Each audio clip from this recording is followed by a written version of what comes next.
game basically works and scores.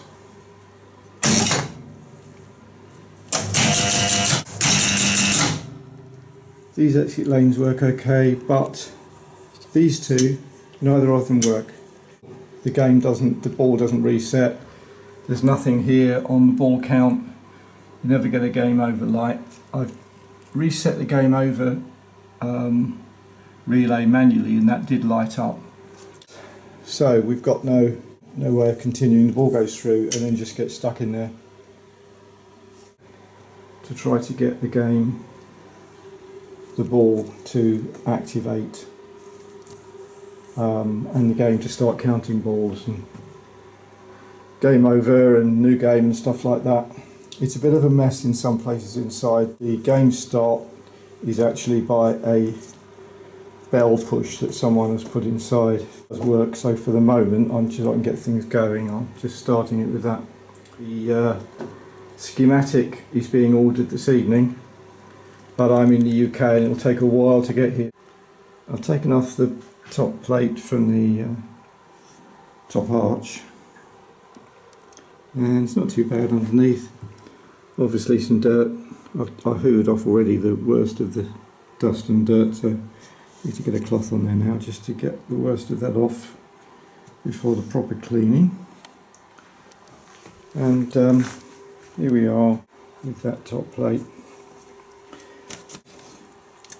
As I said, it's not too bad. The thing is, where there's some rusting starting, I'm going to scrape that back carefully and then primer undercoat and touch that in. And that's now being cleaned up. And I've started to clean up these supports. They're not too bad. Let's have a look. Yeah, there's just a little bit of rust that is going to be a bit harder to sort out, but I'll work on those, and again quite soon they'll be ready for replacement when the rest of the thing's cleaned. Kind of interesting with the apron, again there'll be some small touch-ups, you know, that corner in particular, but interesting, if you look under where the card was when it was on location, the webbing is heavy, which obviously suggests, well, indicates that through use, the repairman's hands lifting this all the time. Most of it elsewhere has disappeared, just little bits. So I think I might fake up a little bit. There's also some abrasion here that I need to maybe try to deal with a little bit, but it's definitely going to be kept with some minor touch-ups. I might fake up a little bit of webbing. We shall see, but I've had this off and it's actually pretty clean underneath, and it's cleaner now because I've cleaned it, so that'll be okay for the moment. And I think the next thing now that I've got to do is round here, which is this game counter unit. You remember maybe that this was all wobbly and had lost the support, this coil. That's sorted, but I've got to put in the other coil, otherwise it'll only go one way, which is missing. Now, as it happens, amongst a few pieces of spares that David sent that I haven't yet put away, is another counter unit, and it's got the coil on that we need, which I'm presuming is okay. It probably is. So I'll check that, take it off of there and put it onto the game. So that's good. Well done, David, for saving these parts. We parted out an old Shiji machine that was totally beyond hope and incomplete, and it's coming in useful.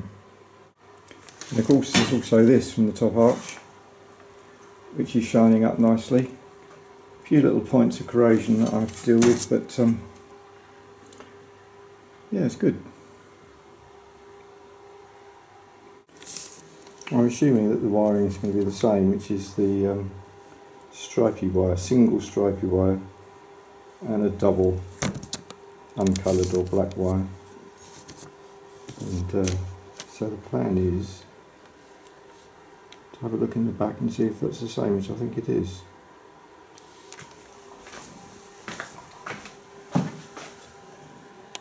Yeah, a bit difficult to see here, but there's a single wire which looks like it was once upon a time stripy, and then 2 wires still soldered together, so that should be pretty straightforward once I've got the circlip off the old coil. And the problem is, got to get the circlip off here. Obviously put one on again. That link looks alright, it looks okay, but I can't find my circlip pliers, so I'm going to have to order some circlip pliers, because I certainly won't be able to find them down here. A couple of days delay while I do other things. So these 2 wires are not easily going to reach over to where the coil connections are. Don't want to be stretching and messing around there, so I'll just put an extension on those to start with. Just check the replacement coil and it's giving a reading of 4.6 ohms, which sounds promising, so that's going in. And see if we can get the gain counter working now. Yeah, circlips. I managed to get that circlip off, and of course it flew somewhere across the workshop, but I've got circlips, but they're metric circlips. However, I think the little one here will work. It's a bit loose, but I've got a cunning plan to deal with that. So I think we can proceed. And of course, the circlip plier kit that I bought, they're very useful, but they're all too big for this job because it's a very small circlip. So I need to get a tiny one. Well, that coil is in there now.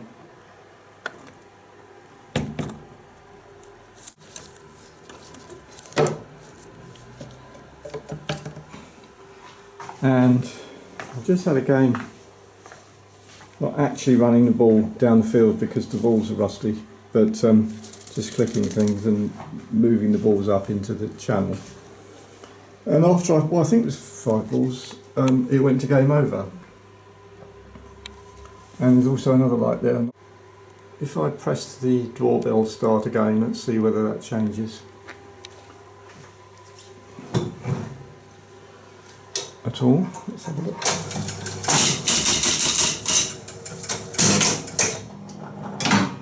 So no, the game, that's not changing. That might be to do with the fact that the wires have all been messed with down here and we're not working from the coin counter, or anyway. I should have already said that the target's working, so that's good.